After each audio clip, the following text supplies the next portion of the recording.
के एडिशन में न्यूज 18 पर आपका स्वागत है। क्या हम दबाव में हैं? कांग्रेस, लेफ्ट सब ये कह रहे हैं कि ये दबाव है, दबाव है, दबाव है। आज हम किसी को दिखाई नहीं दे रहे, हम भी कुछ हैं, हम भी कोई जिंदा मुल्क हैं। जो भारत के मृत होने की कामना करते होंगे वही ये कह सकते हैं कि भारत मृत दिखाई दे रहा है। एनिमी नेशन ने उसको मार गिराया और मोदी की गलती है। कुछ तो शर्म कर लो, कोई शर्म नहीं, कुछ तो शर्म कर लो। कोई शर्म नहीं है। भारत माता की बस ये शरण, इनको इससे नफरत हो जाती है। दिक्कत मुझे ये है। पहले उस पर कमेंट कर। अरे ये क्या गुंडा करती है? जो आपकी गुंडाई चल रही है क्या? क्या चल रहा है? Don't do this.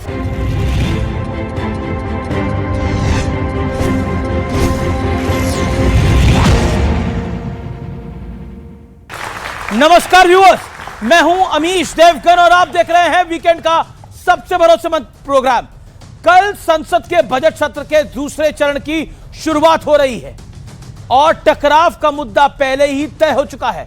विपक्ष का कहना है कि ईरान के मामले में सरकार ने सही स्टैंड नहीं लिया और विपक्ष पहले ही कह चुका है कि इस मुद्दे पर संसद में चर्चा होनी चाहिए। तो भारतीय जनता पार्टी आरोप लगा रही है कि ईरान के मुद्दे पर विपक्ष वोट बैंक वाली घिनौनी चाल चल रहा है। तो आज इसी मुद्दे पर जनता के बीच, जनता जनार्दन के बीच, मेरे युवा मित्रों के बीच होगी वीकेंड की सबसे बड़ी बहस। स्वागत है आपका आज के इस बेहद खास, बेहद जोरदार वीकेंड एडिशन में।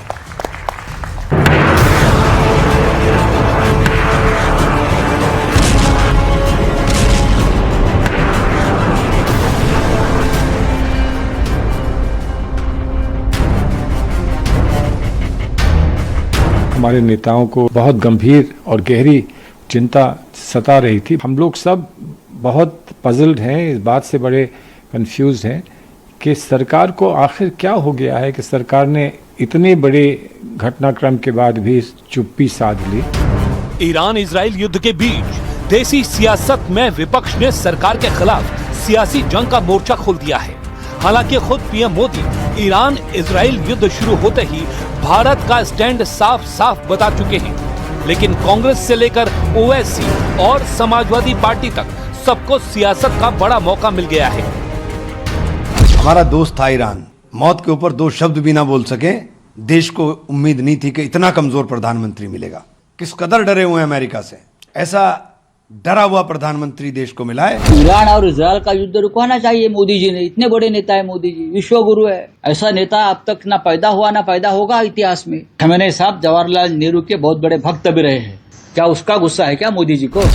हालांकि कांग्रेस के बड़े नेता शशि थरूर मोदी सरकार के फैसले के साथ खड़े दिख रहे हैं।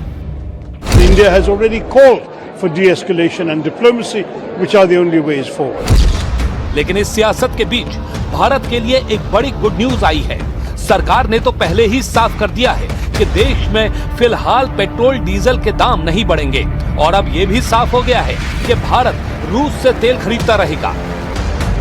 इस बीच ओवैसी समेत कांग्रेस और समाजवादी पार्टी के नेताओं ने ईरान पर जो रुख दिखाया है उसे लेकर बीजेपी वोट बैंक और तुष्टीकरण की सियासत का आरोप लगा रही है। और इसी बीच ईरानी मूल की एक्ट्रेस मंदाना करीमी ने ईरान को लेकर बहुत बड़ा खुलासा किया है। क्या ये पढ़ाया जाता है यहूदियों को रहने का हक नहीं है, हिंदुओं को रहने का हक नहीं है? ये पढ़ाया जाता है ईरान के स्कूलों में? हाँ जी, हाँ जी। अच्छा। मेरा स्कूल में सुबह में जब हम लोग स्कूल जा रही थी, स्कूल के गार्डन में हमारा एक फिक्स हर रोज का फिक्स था जी। Death to America, death to Israel, death to British और death to so many other countries. लेकिन आज सबसे बड़ा सवाल है कि क्या विपक्ष वाकई ईरान के नाम पर वोट बैंक वाली सियासत कर रहा है, जैसा कि बीजेपी आरोप लगा रही है। आज इसी सवाल पर जनता के बीच होगी देश की सबसे बड़ी बहस। तो स्वागत है आपका आज के इस ब्रॉडकास्ट के अंदर। आइए आपका परिचय करा देते हैं मेहमानों के साथ। मेरे साथ विपक्ष में जुड़ रहे हैं विवेक श्रीवास्तव, सीनियर लीडर लेफ्ट के। मेरे साथ जुड़ रहे हैं समाजवादी पार्टी के वरिष्ठ नेता प्रवक्ता राजकुमार भाटी, उनका अभिनंदन है। साजिद रशीदी साहब हैं, उनका अभिनंदन है। मेरे साथ भारतीय जनता पार्टी की ओर से हैं इस चर्चा में सिद्धार्थ यादव, बीजेपी के प्रवक्ता अनंत रंगनाथन, जाने माने प्रोफेसर, पॉलिटिकल कमेंटेटर, मेरे साथ इस चर्चा में फैज खान है, मुस्लिम राष्ट्रीय मंच के, आपका भी स्वागत है। जोरदार तालियों के साथ मेरी जनता जनार्दन युवा मित्रों का भी अभिनंदन है। रैपिड फायर राउंड से अब हम इस दौर की शुरुआत करते हैं। चलिए शुरुआत करते हैं साजिद रशीदी आपसे। ईरान के मामले में विपक्ष वोट बैंक वाली सियासत कर रहा है, हाँ या ना?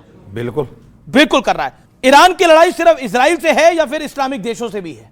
नहीं, इजराइल और अमेरिका के हठधर्मी से है। हठधर्मी से, ठीक है, ये आपका कहना है। अब रैपिड फायर राउंड में बारी है राजकुमार भाटी की। युद्ध क्षेत्र से अपने नागरिकों को निकालने में भारत की कूटनीति बिल्कुल सही रही है अभी तक? सही। Good point. ओके, ईरान के लिए खमेनी का शासन अच्छा रहा है या बुरा रहा है राजकुमार भाटी? कैसे? ईरान के लिए खमेनी का शासन अच्छा रहा है या बुरा रहा है, कैसे रेट करते हैं आप? शासन अच्छा रहा है। खमेनी को अमेरिका ने मारा नहीं है, अमर कर दिया है। ओके ओके, मैं अब रुक करता हूं इस तरफ फैज खान का। गल्फ की लड़ाई में भारत को दखल देना चाहिए, हाँ या ना? बिल्कुल नहीं देना चाहिए, किसी भी युद्ध वाले गुट में नहीं रहना चाहिए। चलिए अगला सवाल बड़ा महत्वपूर्ण है। क्या अमेरिका दुनिया भर में दादागिरी कर रहा है? सब अपने हित के लिए काम करते हैं। दादागिरी कर रहा है कि नहीं कर रहा, हाँ या ना? दादागिरी तो है, एक तरीके दादागिरी तो है ही। चलिए आनंद रंगनाथन, तेल को लेकर भारत के ऊपर कोई दबाव है, हाँ या ना? हाँ, दबाव है। दबाव है, पर भारत दबा नहीं। Okay okay, that's a point. Okay, Bharat के लिए ईरान ज्यादा जरूरी है या इजराइल ज्यादा जरूरी है? 3 शब्दों में दूंगा, एक में नहीं दे सकता। Israel Israel Israel. Okay, Israel Israel Israel. जी सिद्धार्थ यादव, आपकी बारी है। सिद्धार्थ यादव, सीधा सवाल है, हिंद महासागर में ईरानी युद्धपोत पर हमला सही है या गलत है? युद्ध पूरी दुनिया में ही गलत है। हम शांति की मांग करते हैं, पर क्योंकि आपने बहुत महत्वपूर्ण प्रोपेगेंडा का सवाल पूछा है, इंडोनेशिया हमसे 100 नॉटिकल माइल दूर है, मालदीव हमसे 70 नॉटिकल माइल दूर है। अगर 250 नॉटिकल माइल दूर युद्ध क्षेत्र में किसी और देश के जहाज को गिराया जाएगा तो हमारी कोई जिम्मेदारी नहीं बनती, हम भारत के जिम्मेदार लोग। ओके, सरकार हर बड़े मुद्दे पर विपक्ष की भावना को इग्नोर कर रही है, और खासतौर पर राहुल गांधी की। विपक्ष की भावना ही अगर भारत की भावना के विरोध में होगी तो फिर उसको छोड़ के जाना पड़ेगा। जी, ये आपका कहना है, ठीक है। मैं एक सवाल पूछ रहा हूं तेल के खेल को लेकर, और एक एक सवाल है, रैपिड फायर राउंड है, एक एक लाइन में जवाब दीजिएगा। क्या आपको लगता है कि मोदी की कूटनीति की वजह से, विवेक श्रीवास्तव, भारत में तेल की कमी नहीं हो पाई है मोदी की कूटनीति की वजह से, हाँ या ना? हमारी तेल की कमी हो पाई नहीं है भारत के अंदर? बिल्कुल, और महंगा मिलेगा आपको। नहीं, क्या सवाल क्या है? सवाल क्या है? मैं कह रहा हूं मोदी की कूटनीति की वजह से भारत में तेल की कमी नहीं हो पाई है। मोदी की कूटनीति की वजह से अभी तक नहीं हो पाई है। देखिए सवाल ये समझ गए हैं, लेकिन जवाब नहीं देना चाहते। ओके ओके ओके ओके, राजकुमार भाटी, क्या आपको लगता है वाकई कूटनीति मोदी के शासन की अच्छी है, भारत में तेल की कमी नहीं हो पाई है, दुनिया इस समय जिस तरह से लड़ रही है? मोदी जी की कूटनीति बिल्कुल फेल है। भविष्य तेल की कमी हो पाई है भाई, अभी टाइम बहुत है, नहीं अभी कमी होगी आगे। अभी तो 6 दिन हुए हैं, रशिया वाली भी 6 दिन हुए। ओके, अच्छा, ठीक है ठीक है ठीक है ठीक है। आनंद रंगनाथन, क्या आपको लगता है कि गवर्नमेंट सरकार पे परसेप्शन की लड़ाई भारी हो रही है? अभी इस तेल वाले परसेप्शन की लड़ाई भारी पड़ रही है। विवेक, सड़क पे इसलिए नहीं आए क्योंकि महंगाई को हमने कंट्रोल किया हुआ है, क्योंकि पिछले 3 सालों में $26 बिलियन मोदी जी ने बचाए हैं रशिया से तेल लेके। कुछ पता हो तो आगे आओ ना, व्हाट्सएप यूनिवर्सिटी पढ़ के आ नहीं, स्कूल की फीस है बड़ी नहीं, कॉलेज की फीस है ही नहीं, बच्चों कॉलेज गए कब तक बड़े ही नहीं, प्लेसमेंट लाजवाब हो रही है, सब कुछ बढ़िया चल रहा है, सब कुछ बढ़िया। देखिए, हमारा जीवंत राष्ट्र है, हमारा जीवंत राष्ट्र है, दिक्कतें तो आती रहती हैं, घर परिवार भी हम चलाते हैं तो दिक्कतें छोटी मोटी आती रहती हैं। कभी कभार बड़ी दिक्कत आती है, कोई बीमार पड़ जाता है, कभी तकलीफ बढ़ जाती है, कभी कुछ और हो जाता है, लेकिन देश चलते रहना चाहिए, हमारा घर परिवार चलते रहना चाहिए, वो ज्यादा महत्वपूर्ण है। राजकुमार भाटी, दबाव या प्रभाव? सीधा एक सवाल। एक सवाल आपने पूछा कि भारत के लिए ईरान जरूरी है, इजराइल जरूरी है। भारत के लिए न्याय जरूरी होना चाहिए, मानवता जरूरी होनी चाहिए। जो आपने कहा कि विपक्षी पार्टी ये आरोप लगा रही है कि सरकार चुप है, देखिए आज के युग में जब दुनिया को एक ग्लोबल विलेज कहा जाता है, दुनिया इतनी छोटी हो गई है कि एक दूसरे की गतिविधियों से प्रभावित हुए बिना हम रह नहीं सकते। तो जब देश, दुनिया के लगभग 20 देशों में युद्ध छिड़ा हो, ऐसे समय में सरकार का कोई तो पक्ष होना चाहिए, हमारे देश का कोई तो पक्ष होना चाहिए। ये, या हम उस नीति पर चलें जब दुनिया 2 ध्रुवीय दुनिया में बटी हुई थी, रूस और अमेरिका के बीच 2 ध्रुव बने हुए थे, तो इंदिरा गांधी ने एक पॉलिसी तय की थी कि हम गुट निरपेक्ष रहेंगे, हम किसी गुट के सदस्य नहीं होंगे। लेकिन इस नीति के तहत उन्होंने दुनिया के बहुत से देशों को गुट निरपेक्ष आंदोलन में शामिल कर लिया था। तो दुनिया के जो कूटनीति में भारत का एक अहम रोल होता था। आज हम असहाय खड़े हुए हैं, आज हम किसी को दिखाई नहीं दे रहे, हम भी कुछ हैं, हम भी कोई जिंदा मुल्क हैं। ये जो युद्ध चल रहे हैं अमित कैसा जी, मुल्क देख रहे हैं? आपने बड़ा बड़ा शब्द यूज किया, हम जिंदा मुल्क दिखाई नहीं दे हम रहे, तो क्या दिखाई दे बिल्कुल रहे हैं? मौन हैं, बिल्कुल अशक्त नजर आ रहे हैं, अशक्त नजर आ रहे हमारी हैं। हिम्मत नहीं हो रही बोलने की। आपके शब्द बहुत भारी मैं एक और, हाँ, मैं बहुत जिम्मेदारी के साथ बोल रहा बहुत हूं। भारी भारी शब्द ये यूज जो कर रहे हैं लड़ाई आप। चल रही है, हम जिंदा मुल्क नहीं लग रहे, ये जो हैं। लड़ाई चल रही है, ये अमेरिका की दादागिरी के कारण है। इसका कारण ट्रंप की दादागिरी है। तो आप क्या चाहते हैं, हम अमेरिका पे अटैक ट्रंप करते जो हैं? एक, अब आप मुझसे सवाल नहीं, पूछा मैंने तो मुझे 1.5 मिनट पता दिया नहीं आपको। क्या शब्द बोलने हैं, मैं बोलने जा रहा हूं। हाँ, बोलिए। ट्रंप एक देश के राष्ट्रपति को उठा के ले जाता है, एक देश के राष्ट्रपति की हत्या कर देता है, एक देश को धमका रहा लगातार जिसका नाम भारत है, अपमानित कर रहा लगातार, और हम मौन साधे हुए हैं। मुझे आखिरी कर रहा हूं, दिनकर जी की वो पंक्तियां याद आती हैं कि समर से इसे नहीं पाप का भागी केवल व्याध, और जो तटस्थ हैं समय लिखेगा उनके भी अपराध। बहुत बढ़िया बात, हमें बहुत या बढ़िया तो इस बात। पक्ष में होना आपने चाहिए अपनी बात को रखा, या इस पक्ष में ओके, होना ओके। चाहिए। मैं सिद्धार्थ यादव आपसे डिबेट को ओपन करता हूं पक्ष की साइड से, क्या हम दबाव में हैं? देखिए अमीश जी, जो भारत के मृत होने की कामना करते हैं शायद वही कह सकते हैं। कौन कर रहा है भारत के मृत होने की कामना? मैंने अभी शुरू किया, मुझे जी, पता है कईयों को तकलीफ होगी। जो भारत के मृत होने की कामना करते होंगे वही ये कह सकते हैं कि भारत मृत दिखाई दे रहा है। भारत मृत नहीं दिखाई दे रहा, भारत सशक्त दिखाई दे रहा है। भारत ना इजराइल, ना ईरान, ना अमेरिका, भारत भारत के साथ खड़ा है, भारत भारत के लोगों के साथ खड़ा है, और यही देश के लिए महत्वपूर्ण है। और आज अगर वैश्विक परिदृश्य में अगर दुनिया के अंदर कोई भी युद्ध की स्थिति बनी है तो भारतीय इंटरेस्ट नंबर 1 कैसे हो, भारत यह बात कह रहा है। मुझे समझ नहीं आता कि कौन सी बात भारत की नहीं समझ में आ रही। हमने तो बहुत बारीकी के साथ, बेबाकी के साथ एक बात कही, we stand for dialogue and diplomacy. हम मिडिल ईस्ट के अंदर शांति चाहते हैं। हमने इस बात को बिल्कुल बेबाकी के साथ सामने रखा। यह बात इनको नहीं समझ में आ रही, और उस बात को लेकर के आप चाहेंगे कि अब हम राजनीति भी कर लें, प्रोपेगेंडा भी कर लें। मुझे अमित जी एक बात पर आपत्ति है, हम सब लोग भारत के नागरिक हैं, हम भारतीय इंटरेस्ट, मैं मानता हूं कि यहां पे सब लोग भारतीय इंटरेस्ट को पहला मानते होंगे, सब मानेंगे, एक भारतीय मानेगा, तो हम किसी और की कठपुतली बन के क्यों नाच गाना करने लग जाते हैं? डोनाल्ड ट्रंप आकर के कहता है मैंने सीज फायर कराया, दोनों को बिठाया, बोला सीज फायर करो, मेरा प्राइम मिनिस्टर चुप। उसके बाद ट्रंप आते हैं, साहब मैंने मना कर दिया, अगर तुमने रूस से तेल खरीदा वापस टैरिफ बढ़ा दूंगा। मेरा प्राइम मिनिस्टर फिर चुप। अरे हर चीज में मेरा प्राइम मिनिस्टर चुप। अरे रशिया से तेल रोड लेने बेइज्जती लगे, होती चुप है, कहां? इस देश की रोड बेइज्जती होती है और डोनाल्ड ट्रंप करता है, और मेरी सरकार, मेरा प्रधानमंत्री चुप। हमारे पड़ोस में भी कोई मर जाता है, जनाजा निकलता है, तो हम वेट नहीं करते तैरवी की, मुझे नहीं जा लगता कि कोई नहीं करवा रहा है। उस मृत्यु में हम सम्मिलित होते हैं, और किसी की मृत्यु पे कंडोलेंस देने से आपका डिप्लोमेटिक फेलियर नहीं होता। कंडोलेंस तो दिया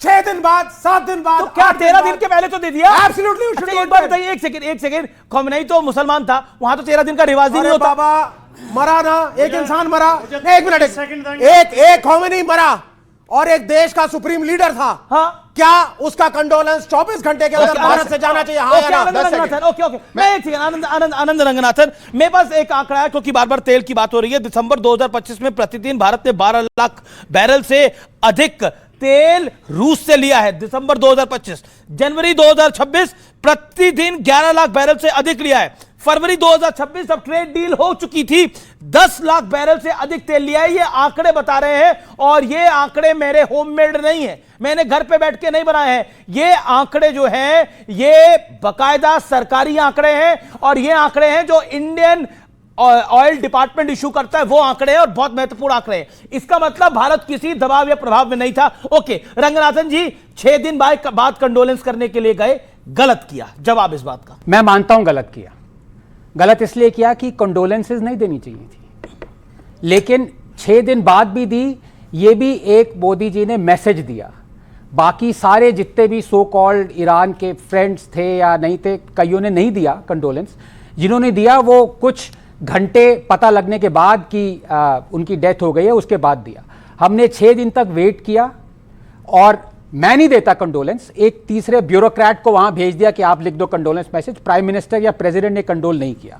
तो ये एक तरह से यही मैसेज था कि हम आपको बता रहे हैं कि हम कंडोल नहीं करते उस आदमी की जिसने अपने ही 30,000 लोगों को 1 महीना पहले सरेआम कत्लेआम किया। यहां पे भारत के मुसलमान, मेरे बहन और भाई, स्पेशली बहनें चिल्ला चिल्ला के कह रही हैं कि हाय ये हो गया, हाय तौबा, हाय तौबा। ईरान की महिलाएं वो खमेनी के प्रिंट आउट से जला के उससे अपनी सिगरेट जला रही हैं। एक फोटो से अब देखिए, अब अमीर साहब देख लीजिए, अपनी टर्न पे गलत बोल रहे हैं ये। और मैं आपको एक चीज बताऊं, जो भाटी जी कह रहे थे, मैं उनकी बहुत इज्जत करता हूं, जो कह रहे थे कि हमारा देश, और भी इन्होंने बहुत सख्त, आपने खुद कहा कि बहुत टफ वर्ड्स यूज किए, लेकिन एक इन्होंने जो कहा वो ये कहा कि हमने चुप्पी क्यों साधी हुई है। नहीं, बिल्कुल, क्योंकि ये पहली बार चुप्पी साधी है ना हमने। जब इराक पे वॉर हुआ, जॉर्ज बुश ने 1.1 मिलियन मुसलमानों का कत्लेआम किया। फैज साहब से पूछिए, सबसे पूछिए, तब प्राइम मिनिस्टर ने क्या कहा उनको, मैं बताऊं? मिस्टर बार बार डिस्टर्ब करोगे यार, तुम लाल मिर्ची क्यों लग रही है? तुम्हें सुन लो अभी एक मिनट, लाल सलाम कहा करो। विवेक ऐसे ये गलत है ना, वो राजकुमार भाटी बोलेंगे ना, अपनी टर्न पे बोलिए। नोटा से कम वोट मिलते हैं, यहां चिल्लाना शुरू करना। सुन, तब हमने चुप्पी नहीं साधी थी। पूछे फैस, हमने क्या कहा था? प्राइम मिनिस्टर मनमोहन सिंह ने, mister Bush, the people of India deeply love you. गलत, प्लीज ऑब्जेक्ट, प्लीज। आप एंकर हैं, आप झूठ बोल रहे हैं, रहे हैं। ऑब्जेक्शन ये गलत है सर, आपने 1000 बातें गलत बोली है, मैंने सब सुनी है, शांत रखिए। ये झूठ है। अपनी टर्न पे बोलिए ना, आप पूरी डिबेट स्पॉइल कर रहे हैं। ओके, हाँ, कंटिन्यू। देखिए, अब इनसे भी पूछ लीजिएगा सबसे, people of India deeply love you, 1.1 million Muslims का कत्लेआम होने के बाद जॉर्ज बुश से कहा, हम चुप नहीं थे, बिल्कुल। लेकिन कोई मुझे यह बताएगा कि जब चीन ने, इनके देश की बात कर रहा हूं मैं, जब चीन ने 1 मिलियन मुस्लिम्स को कॉन्सेंट्रेशन कैंप्स में कैद किया हुआ है, अभी सुन लिएगा, इनसे प्रोपेगेंडा नहीं है, जी जी, क्विकली, ठीक है, मेरे मुस्लिम भाई ये मान रहे हैं, उनको पोर्क फीड कर रही है, फोर्सिबली स्टेरिलाइज कर रही है, अल्कोहल दे रही है, तब हम चुप क्यों हैं? क्यों चुप है? कांग्रेस क्यों चुप है? नंबर 3, जब अमेरिका ने रिजीम चेंज करी, और पिछले 70 सालों में 25 रिजीम चेंज करी हैं, एक बार भी हमारे मुझसे क्यों निकला? हम क्यों बोले भाई? हमारा सर्कस नहीं है तो हमारे बंदर क्यों? हमें अपने स्पेशल इंटरेस्ट या स्ट्रेटेजिक इंटरेस्ट से मतलब है। हमें तेल मिलना चाहिए, वो हमें तेल रशिया से मिल रहा है। आपने एकदम सही आंकड़े दिए। पिछले अगस्त 7 था शायद, जब अमेरिका ने 25% टैरिफ्स लगाए थे, उसके बाद हर दिन 1.3 से 1.1 मिलियन बैरल्स हम रशियन ऑयल खरीद रहे हैं। अगर हमें डरना होता, दुबकना होता, तो हम तब तेल खरीदना बंद कर देते। तो हमें अपने स्ट्रैटेजिक इंटरेस्ट की बात है, ओके, स्ट्रैटेजिक इंटरेस्ट की बात है। ओके, मैं विवेक, अगर हमें तेल खरीदना बंद होना होता, राजकुमार भाटी पहले, क्योंकि उनको बोला गया, राजकुमार भाटी, अगर हमें तेल खरीदना बंद करना होता तो हम तभी बंद कर देते। लेकिन आंकड़े जो है, देखिए, आंकड़ों पे तो यकीन करना पड़ेगा, जो आंकड़े आते हैं। देखिए, मैंने जो ये कहा कि भारत जिंदा देश नजर नहीं आ रहा, वो केवल विदेश नीति के संदर्भ में कहा। बाकी भारत बहुत महान देश है। क्यों कहा, ये भी सुन लें आप। समझ गए। भारत ने पाकिस्तान के खिलाफ ऑपरेशन सिंदूर शुरू किया जी, उसके सीज फायर की घोषणा ट्रंप करते हैं अपने सोशल मीडिया पोस्ट में, जो कि भारत सरकार को करनी चाहिए थी। और कहते क्या हैं, मैंने दोनों को बैठाया और धमकाया और सीज फायर कराया। हमारी सरकार एक शब्द नहीं बोलती, हमारे प्रधानमंत्री एक शब्द नहीं बोलते। दूसरी बात, रूस से तेल खरीदने की बात आई, ट्रंप ने कहा, बयान दिया मीडिया में, मैंने इंडिया को कह दिया अगर रूस से तेल खरीदोगे तो 50% टैरिफ लगाऊंगा। हमारे प्रधानमंत्री ने एक शब्द नहीं बोला। पर तेल खरीदा ना, तीसरी, पर तेल खरीदा ना, अभी प्रक्रिया खत्म नहीं हुई है, धीरे धीरे खत्म होगी। जी जी, वो प्रक्रिया में है। तीसरी बात, यूएस के साथ ट्रेड डील हुई हमारी। अमेरिका के एग्रीकल्चर सेक्रेटरी ने, जिसको वह मंत्री का दर्जा प्राप्त है, मीडिया को कहा, हम अपने राष्ट्रपति का बहुत बहुत धन्यवाद करना चाहते हैं, हमारे किसानों के लिए भारत के 140 करोड़ ग्राहकों का देश खोल दिया, बाजार खोल दिया। पर खुले बाजार, आप बताइए, तो उसमें हमारे किसानों को नुकसान होना नहीं। पर खुले, पर कृषि मंत्री ने मना करा, वाणिज्य मंत्री ने मना करा, मेरे इंटरव्यू में वाणिज्य मंत्री ने मना करा। हमारे पीयूष गोयल ने बोला, पीयूष गोयल ने बोला, कोई प्रधानमंत्री नहीं है, कृषि मंत्री है शिवराज चौहान, उन्होंने बोला। पीयूष गोयल कृषि मंत्री भी नहीं, इसलिए वाणिज्य मंत्री है पीयूष गोयल। बांग्लादेश के एक नागरिक की हत्या हो जाती है तो आप आवाज उठाते हैं, और ये दुनिया में हाहाकार मच रहा, आप मौन रहते हैं। कमाल हो गया। कौन सी नस दबा रखी है आपकी? कमाल हो गया। आपकी कौन सी नस दबा रखी है? ओके, लेकिन सिद्धार्थ यादव, आज बात की शुरुआत तो न्याय प्रियता से हो रही थी कि हम न्याय के साथ खड़े होना चाहिए, पर बांग्लादेश में हिंदू मारा जाए तो न्याय घर गया तेल लेने के लिए, उधर भी बोलना तब कोई बात नहीं है। तब हिंदू मारा जाएगा तो न्याय की कोई बात नहीं है। अभी आपने क्या बोला? कह रहे एक मारा जाता है बांग्लादेश में तो इनको दर्द हो जाता है। क्यों बोलते हैं? बिल्कुल दर्द होता है, और बिल्कुल बोलेंगे एक नहीं मारा गया, 22% से 3% हो गए, ये दर्द है और बिल्कुल बोला जाएगा। समाप्त होते जा रहे, विलुप्त होते जा रहे। पहली बात। दूसरी बात, ट्रंप ने तो यह भी बोला कि शहबाज शरीफ तो पिटा जाता, पाकिस्तान के लोग मारे जाते अगर मैं नहीं रुकवा देता, तो वो क्यों नहीं मानते? उस बात को नहीं मानेंगे। भारत के पक्ष की कोई बात अगर किसी भी विदेशी के मुंह से निकल जाए, आप इनका कोई बयान दिखा दो जिसमें खुशी दिखाएं, कभी नहीं। पर भारत के खिलाफ की कोई बात होगी, परसेप्शन की, किसी भी प्रकार की, उस पे सारे तालियां बजा के नाचते हुए मिलेंगे। ये सच्चाई है इनकी।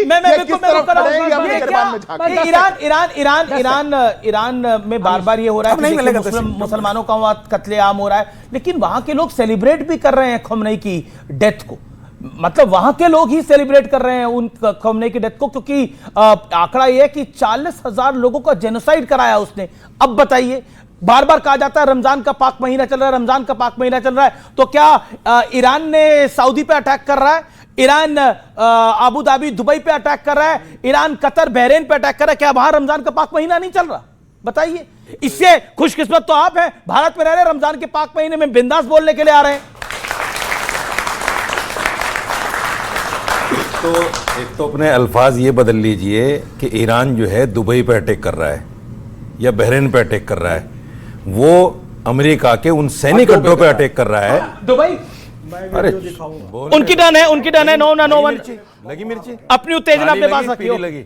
मैं सिर्फ ये कहना चाहता हूं, देखिए विदेश नीति पर बात हुई, प्रधानमंत्री जी इजराइल चले गए। कितना अच्छा होता कि जो 70,000 बच्चों का कातिल है फलस्तीन में, उससे एक लफ्ज ये भी कह दिया जाता कि नहीं, जो कुछ फलस्तीन में हुआ वो भी गलत है, क्योंकि हमने फलस्तीन के लिए यूएन में वोट किया, हमने फलस्तीन को मदद भेजी, और फलस्तीन ने सबसे पहला सर्वश्रेष्ठ अवार्ड जो है हमारे प्रधानमंत्री जी को दिया। इतना सब कुछ होने के बाद फलस्तीन के लिए लफ्ज नहीं, और इजराइल की गोद में बैठ गए जाके। दूसरी बात, ईरान को क्या समझते हैं आप?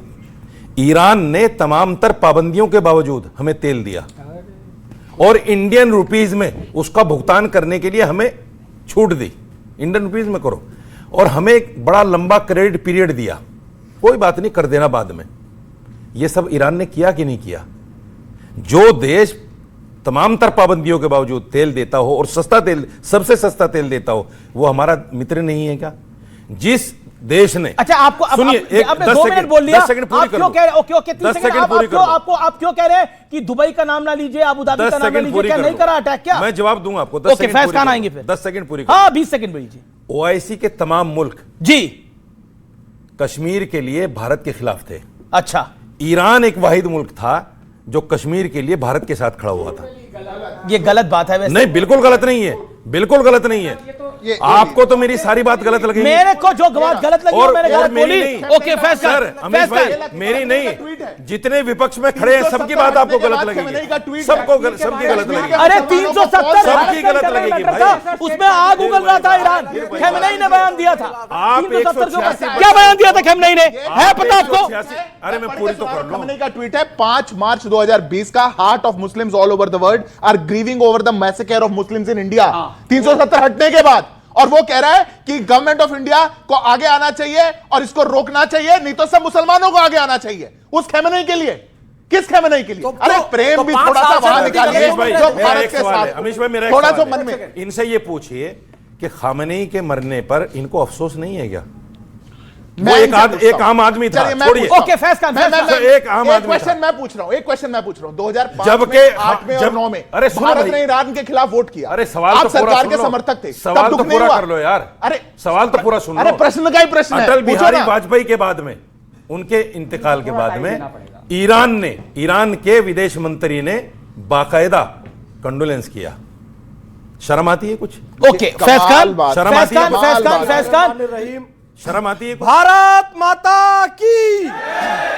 बस ये रहेगा शरण गुप्त, इनको इससे नफरत हो जाती है, दिक्कत मुझे ये है। भारत माता की जय से नफरत, बोलो वंदे माता की जय, भारत माता की। आप सीने पे सांप लौटता है भारत भारत माता की जय। क्या हो गया आपको? और लौटने दो, वंदे मातरम का वंदे बोलते मातरम, हैं, हम और वंदे बोलेंगे। मातरम। अब क्या सुनो हो गया मेरी इससे? बात, अरे एक शब्द नहीं क्या हो बोलो, गया फिर इससे? पड़े।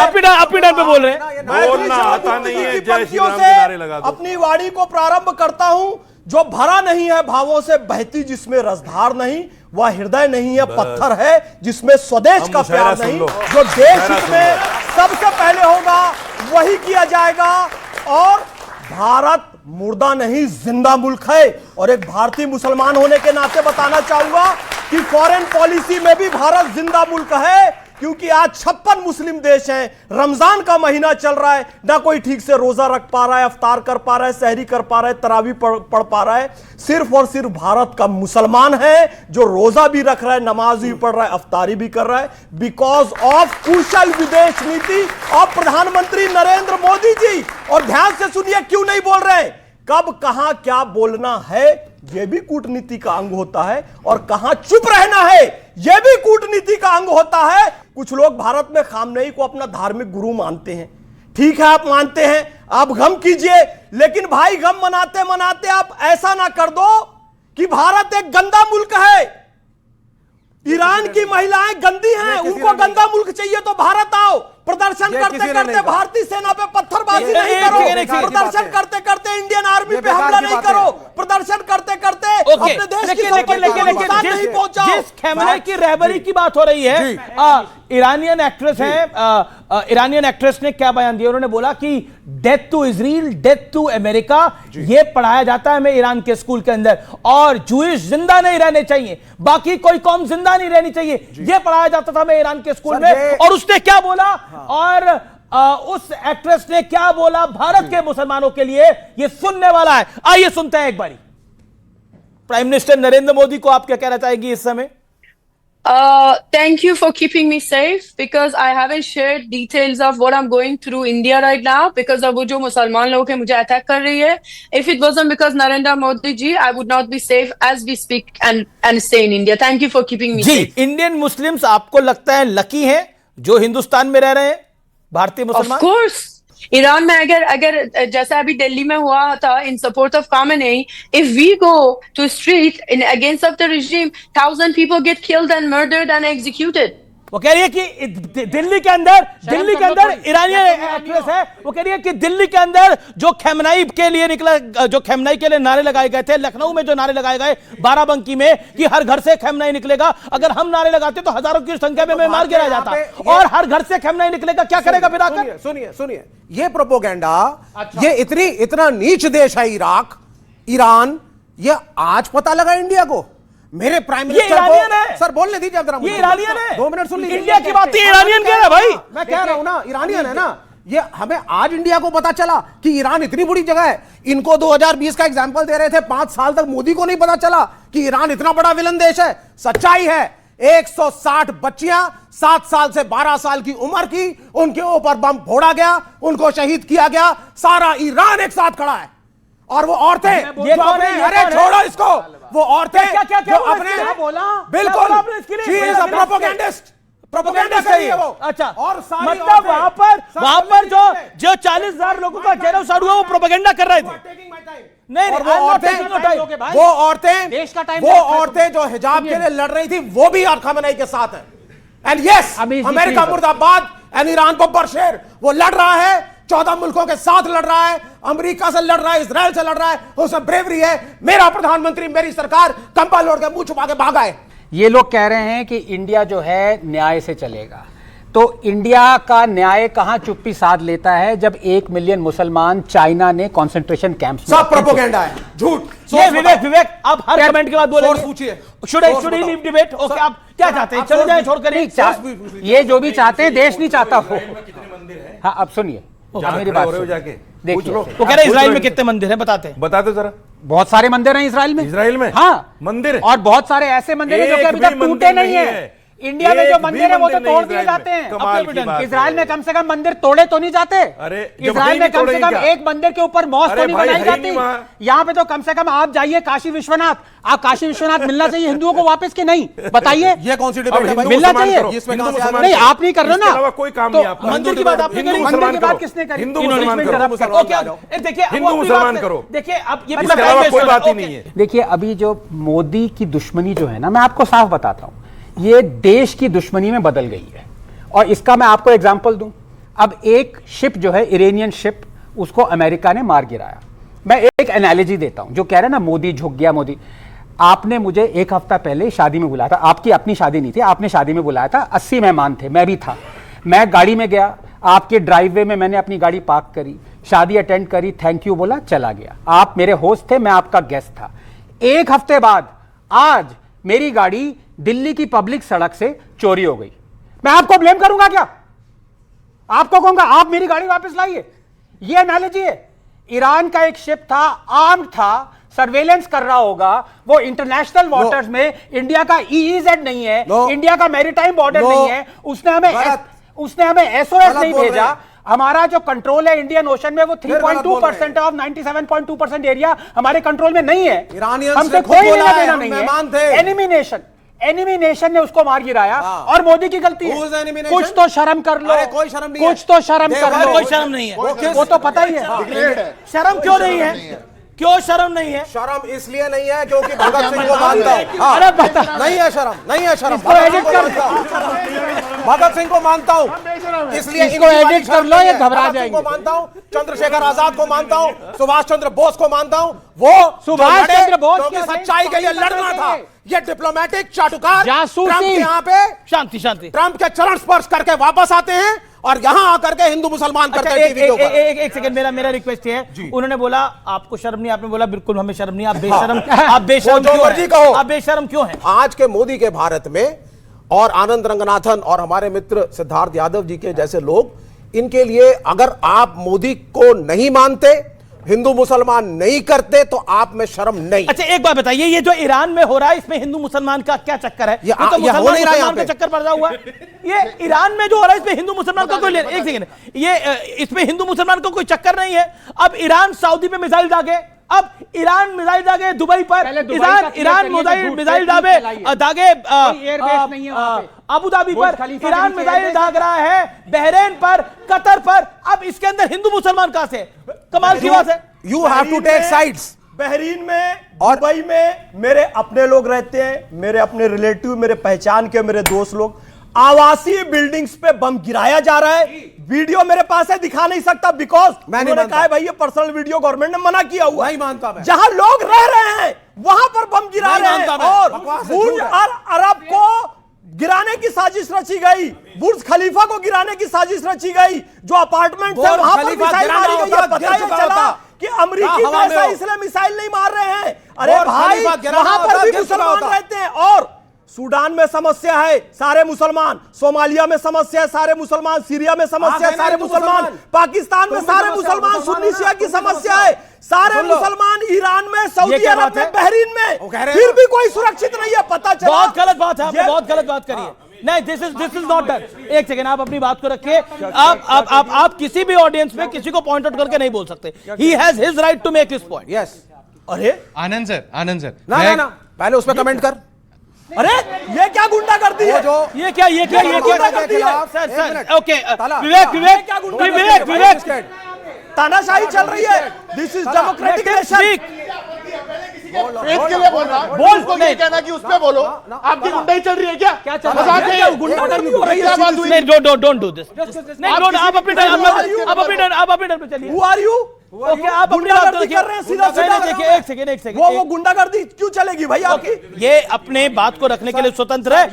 ये इनको आपसे भी गाइड होने की जरूरत है, आपसे भी गाइड होने की जरूरत है। आनंद जी, मैं एक भारतीय मुसलमान हूं और अगर आज ईरान और हिंदुस्तान में जंग होती तो बेशक हम अपने देश के साथ, मुल्क के साथ खड़े मिलेंगे। लेकिन क्या इससे हम डिनाई कर सकते हैं इस फैक्ट के साथ कि क्या बेंजामिन नेतन्याहू एक वॉर क्रिमिनल नहीं था? क्या हम अपने इंटरेस्ट को कॉम्प्रोमाइज कर रहे हैं अमेरिका के प्रेशर की वजह से? क्या हमारे इंडियन वाटर स्पेस में, ओशन में आकर के एक शिप पे अटैक कर दिया जा रहा है तो हम क्या कॉम्प्रोमाइज नहीं कर रहे हैं अपने इंटरेस्ट के साथ। बहुत अच्छा सवाल पूछा आपने, जवाब अब मैं आंसर करूं। बहुत अच्छा सवाल पूछा। एक सवाल का जवाब आप कहे जो आपने थोड़े सॉरी गलत बोला कि हमारे इंडियन ओशन की लीगल टेरिटरी में वो बिल्कुल था ही नहीं, ना हमारे एक्सक्लूसिव इकोनॉमिक जोन में था, ना मैरीटाइम बॉर्डर में था। तो पहली बात आपकी यहां पे गलत हो गई। दूसरी बात, उसको उसकी एनिमी ने अटैक किया, हमने अटैक नहीं किया। तीसरा, वो हमारा गेस्ट था, अगर वो हमारे वाटर्स में होता तो हमारी रिस्पॉन्सिबिलिटी थी, लेकिन एक हफ्ता हो गया था उसको हमारे पोर्ट छोड़े हुए। इंटरनेशनल वाटर्स में है, 97.2% इंडियन ओशन हमारे कंट्रोल में नहीं है। तो ये कहना कि भारत की जिम्मेदारी थी, मैं एज अ लेमैन समझता हूं कि ये गलत बात है। दूसरी, आपने कहा कि नेतन्याहू ने जो किया वॉर क्रिमिनल है और हमें कंडेम नहीं करना चाहिए। तो मैं आपको बताऊं कि देखिए, हमें भी थोड़ा सा जो ऑब्जेक्टिविटी है अपने दूसरे लेंस को छोड़ के ऑब्जेक्टिविटी पे आना होगा। 7 अक्टूबर 2023 को क्या हुआ था? क्या आप मानते हैं हमास ने जेनोसाइड किया था? गलत किया ना? ठीक है, उसका नेतन्याहू ने अपने डिफेंस में अटैक किया। ठीक है, 70,000 लोगों को मारा। अब एक मिनट, आपने उनको बोला ना, इनको मौका मिला, आपने बोला तो ये बोल रहे हैं, अब आप शांत हो जाओ। He is not supposed to tutor him. आपको आपका नाम He is क्या है? tutoring him. एक मिनट, 70 साल तक जो इजराइल ने किया वो क्या था? विवेक प्लीज, आपका नाम क्या है? कितने पैलेस्टीनियंस मारे गए? तलहा इमरोज खान। तला जी, आपको मेरी टोन या मेरे आंसर से कोई अभी तक आपत्ति है? नहीं है ना? आप सुनिए, ये बीच पे जो कॉमनेस्ट वाले बोल रहे हैं, एक सेकेंड भाई साहब, आप शांत रहेंगे? ऐसे नहीं होगा। सवाल उनका, जवाब उनका, फिर सवाल इनका, जवाब उनका। आप फिलहाल ना 3 में ना 13 में। बच्चा कह रहा है उसको, स्टॉप पेट्रोनाइजिंग हिम। तुमसे 100 गुना ज्यादा पढ़ा लिखा आदमी लग रहा है वो। और वो 70 साल तक जो इजराइल ने किया वो नहीं दिखा। नहीं विवेक, नहीं देखिए, मेरे हमारे फेलो पैनलिस्ट हैं, we all regard him, we all regard him. तालाजी हैं, इनसे ज्यादा पढ़े लिखे। ओके, ऑडियंस के सवाल है। ओके, क्या सवाल है? अरे मैं जवाब तो खड़े, एक सेकंड, छोटा सर, मेरा सवाल साजिद रशीदी साहब से है। यूएई, कतर और बहरीन, ये देश ऐसे हैं जो ईरान को सपोर्ट नहीं कर रहे हैं। तो पहले तो मैं ये जानना चाहूंगा कि आपके हिसाब से इसके पीछे क्या रीजन है, और सेकेंडली और मोस्ट इंपॉर्टेंट बात ये है, क्या ईरान इन्हीं देशों में मुस्लिम्स को मार रहा है, तो क्या वो जस्टिफाइड है? ओके, देखिए, अब आप ओके, ईरान भी तो यही कर रहा है। बोलिए। दुबई बताइए। इजराइल ने 70,000 बच्चों को मारा है, 70,000। इजराइल ने कॉलेजेस, हॉस्पिटल्स, तमाम लोगों को। आपको जेनेवा कन्वेंशन तो याद होगा, क्या है उसमें? क्या इजराइल ने उस जेनेवा कन्वेंशन की कई मर्यादा रखी है? अभी जो 186 बच्ची मरी हैं ईरान के अंदर, क्या जेनेवा कन्वेंशन की मर्यादा रखी है? आप ईरान को कह रहे हो कि वो मुस्लिम देशों पे मार रहा है, मुस्लिम फलों पे मार रहा है? ईरान तो अपने लोगों को भी मार रहा है। अरे मरता क्या नहीं करता भाई? ईरान मरता क्या ना करता, अपने लोगों को वो अपने लोगों को नहीं मार रहा है। मैं फिर कहता हूं अमेरिका को मार रहा है, वो फिर कहता हूं अमेरिका को मार रहा है, उसकी मजबूरी है। यहां पर नारे लगाकर, लखनऊ में, बाराबंकी में, मध्य प्रदेश में नारे लगाकर, आप तुम कितने खम नहीं मारोगे, हर घर से खम नहीं निकलेगा, मतलब क्या होगा उससे? क्या आपको लगता है, क्या आपको लगता है, क्या आपको लगता है इससे वोट बैंक होगा? आनंद जी एक मिनट सुनिए। ये जो नारा लगा है, मैं इसके खिलाफ हूं, लेकिन एक चीज समझनी चाहिए भारतीय जनता पार्टी के लोगों को जी। ईरान के बाद में सबसे ज्यादा शिया हिंदुस्तान में है, बिल्कुल, और शिया वो हैं जिन्होंने भारतीय जनता पार्टी को सबसे ज्यादा वोट किया। उससे क्या लेना देना? तो क्या आप उनके सेंटिमेंट्स पे रहो ना? नहीं, पर देखिए, पॉलिटिक्स कौन ला रहा है? उनके सेंटिमेंट्स को ध्यान में नहीं रखेंगे? कौन ला रहा है? नहीं आनंद जी, हर बात को ऐसे ही मत उड़ाओ, हर बात को हवा में मत उड़ाओ। सस्तानी मालूम है कल को अगर ये पलट जाए, क्या होगा? क्या आपको लगता है, जो राजकुमार भाटी, भारतीय जनता पार्टी का आरोप है, पॉलिटिकल पंडितों का आरोप है कि कांग्रेस, सपा, लेफ्ट और कई घटक दल जो हैं इंडिया अलायंस के, वो वोट बैंक की राजनीति कर रहे हैं इस पूरे लड़ाई और जंग के माहौल के अंदर? उनको वोट बैंक दिखाई दे रहा है, उन्हें तुष्टीकरण दिखाई दे रहा है। पिछले 10 साल की कोई डिबेट आप उठा के किसी भी चैनल की, या इनके पार्टी की कोई विज्ञप्ति उठा के ऐसी दिखा दो मुझे जिसमें इन्होंने ये ना लिखा हो कि विपक्ष वोट की राजनीति कर रहा है। ये तो माला रटने की राजनीति करते हैं, ये तो भजन गाते हैं, तो वोट की राजनीति करते ही नहीं। पॉलिटिकल पार्टी तो वोट की राजनीति करती है, इस सवाल को आप अलग रखिए। ये व्यक्तिगत सवाल नहीं माना है, नहीं करती। धन्यवाद। नहीं करती। आप इसमें भी वोट की राजनीति कर रहे हैं, राजकुमार जी ने मान लिया। युद्ध में भी वोट की राजनीति, पूरी डिबेट में किसी के बीच में एक शब्द नहीं बोला। आपके बीच में नहीं बोले, वो शांति, मैं बिल्कुल नहीं बोल रहा। पूरी डिबेट में एक शब्द किसी के बीच में नहीं बोला। आपकी बारी है। कुछ सच सुनने की भी, अच्छी बातें सुनने की भी आदत डाल। मैंने अच्छी बताई बात आपकी, मैंने एक अच्छी बात बताई है, एक बार ताली भी हो जाए। बहुत अच्छा काम किया, बताइए। हाँ, और अच्छी सुनाइए। पॉलिटिकल पार्टी सभी वोट की राजनीति करती हैं, इसमें कौन सा शब्द मैंने गलत बोला है? अगर झूठ पे ही वोट लेना चाहते हो, अभी बता दूं, फ्रॉड पे वोट लेना चाहते हो, नफरत पे वोट लेना चाहते हो, सच बोलने की हिम्मत नहीं है, सच सुनने की हिम्मत नहीं है, तो आपकी मर्जी है। मैंने तक सच बोला, इंसानियत के साथ, दिल के साथ, मानवीयता के साथ। आपको नहीं लगा अच्छा? क्योंकि मानवता आपको अच्छी लगती नहीं है। मैं भी उत्तर दूंगा। आपको तो खून खच्चर से प्रेम है, आपको तो हिंसा से, आपको तो खून देख के खुशी होती है। आप तो खून खराबे वाले खानदान से आते हैं। बहुत गलत है। वो एक शक्ति कपूर बोलता था ना एक फिल्म में, मैं खून खराबे वाले खानदान से आता हूं। आप तो उन लोगों में से हैं, आपको तो हिंसा ही अच्छी लगती है। कुछ मामले ऐसे होते हैं जिसमें वोट की राजनीति नहीं होती। युद्ध का मामला, विदेश नीति का मामला, देश का मामला, इसमें वोट की राजनीति नहीं होती। अगर आप ये बोल रहे हैं कि हां हम वोटों की ही राजनीति कर रहे हैं, यह दिखाता है कि आपके मन में क्या है। मैं साबित कर दूं, उसी अमेरिका ने वेनेजुएला के राष्ट्रपति को घर से उठा लिया रातों रात। छाती पीटते देखा आपने किसी को? साथ आप खड़े हो, छाती पीटते देखा किसी को? किसी को नहीं। जिसके साथ पर क्योंकि ईरान में तुष्टीकरण का मैसेज यहां दिया जा सकता है, क्योंकि पता है उत्तर प्रदेश में कहीं नारे लगेंगे कि जितने खेमनेई मारोगे हर घर से खेमनेई निकले। क्यों निकलेगा घर से खेमनेई? यहां क्या खेमनेई का मतलब है? आप भारत के साथ है कि खेमनेई के साथ है? पर क्योंकि पता है कि वहां पे किया हुआ काम यहां की पॉलिटिकल मैसेज, वहां का किया हुआ काम, इस बात का कोई भी कहीं भी बात यहां पर वोट बैंक ला सकता है। वोट बैंक से प्रेरित होकर भारत की नीति नहीं बनेगी। कहां से आए हैं आप? खड़े होकर बोलिए। नोएडा से आया हूं मैं। नोएडा से आए हैं? कहां के रहने वाले? वैसे रहने वाले कहां के? राजस्थान से। राजस्थान से। बट मेरे क्वेश्चंस एक्चुअली बहुत सारे लोगों के लिए हैं। पूछिए। परसेप्शन भी है। तो एक तो फर्स्ट ऑफ ऑल कि यूपी में तो खमने पैदा नहीं हो सकता, योगी जी हैं। Not possible, impossible. और Vivek ji, I am sorry, I think आप लास्ट बचे हो अपनी पार्टी में। अनबिलीवेबल आर्गुमेंट्स है आपके। I know. मतलब Middle East, you are happy with Trump? No, please सुनो। अच्छा, इनका सवाल सुन लीजिए। मिडिल ईस्ट सपोर्ट करे यूएस को बिकॉज उनके इंटरेस्ट है। यस। इंडिया अपना उल्लू सीधा ना करे। आपका कौन सा उल्लू सीधा? आप तो चरण स्पर्श करके आ रहे हो। हमको जिधर से तेल चाहिए उधर से लेंगे। हमको जहां से तेल चाहिए वहां से लेंगे। तुम्हें अच्छा लगता है इंडिया फर्स्ट कहने के बाद जब ट्रम्प कहता है मैंने सीज फायर कराया? इंडिया के यूएस के पॉलिसी होता क्या है? तुम्हें अच्छा लगता है जब डोनाल्ड ट्रम्प कहता है? तमीज से बात। एक minute. I am asking audience से पहली बार ऑडियंस को क्यों धमका रहे हो भाई? विवेक जी, हैंग ऑन, प्लीज लिसन। देखो आपने, प्लीज लिसन प्लीज। आपने बोला कि मोदी जी ने रिबटल नहीं दिया उस बात का, या इंडियन गवर्नमेंट नहीं दिया। अनबिलीवेबल। 10 बातें और बता दूंगा। मैं 20 आपको बता दूंगा। सुनो, मैं पिछले 12 साल से स्कॉटलैंड में रह रहा हूं। मैं आपको अपना परसेप्शन बताता हूं विदेश का। एवरीबॉडी नोज कि अमेरिका ने सीज फायर नहीं कराया, ये परसेप्शन है। आई डोंट नो, आप तीन के पास ये परसेप्शन दूसरा कहां से आता है? Because my prime minister doesn't रिबट। Okay, that's a perception. Okay, आप स्कॉटलैंड में रहते हैं, हिंदुस्तान आप आए हुए हैं, आपका बहुत बहुत स्वागत है। तो हिंदुस्तान में आपको कुछ बदला हुआ दिखला? 12 साल के अंदर आप आए हैं, कुछ भारत माता की जय ऑलवेज। 10 साल पहले, 10 साल बाद, मोदी जी जिंदाबाद। ओके, ये आपको लगता है? Okay, that's your view. Okay, देखिए आधे घंटे से चल। हाँ, बोलिए 10 सेकंड्स। मतलब 1.5 घंटे में 2 मिनट, इतना तो टाइम मेरी बीवी भी नहीं मुझसे छीनती जितना आप। नहीं, मतलब कुछ तो वो लिहाज। शांति। ओके, सुन लीजिए, नहीं मेरी एक ही बीवी है, आपका पता नहीं कितनी हो। ओके, सुन, हमारे यहाँ तो 4 जायज हैं। आपका कितनी है? आपकी कितनी है? 4 जायज हैं। 4 जायज हैं। 4 जायज हैं। देखिए, मतलब दिस इज जायज नहीं पूछना चाहता, जायज संविधान कह रहा है। आप सुनिए, अब देश का संविधान मुझे इजाजत देता है। हाँ, बहुत बिल्कुल, वो आने वाला है। वो कॉमन सिविल कोड। चलिए, 3 रखिए, 4 रखिए, 3 रखिए, 4 रखिए, ये आपका अधिकार है, लेकिन महिला का सम्मान रखिए, वो इंपॉर्टेंट है। इस बात में कोई दो राय नहीं है कि रशीदी साहब 4 औरतों से विवाह कर सकते हैं। ये अलग बात है कि 4 औरतें इनसे विवाह करना चाहेंगी, वो अलग बात है। एक ही मिल जाए गनीमत होगी। अब मेरी बात वाली से भी पूछना पड़ेगा। नहीं, देखिए, दिस इज क्या उससे कह सकते हैं, मैं क्यों नहीं कहूंगा? क्या बात का क्या मतलब है?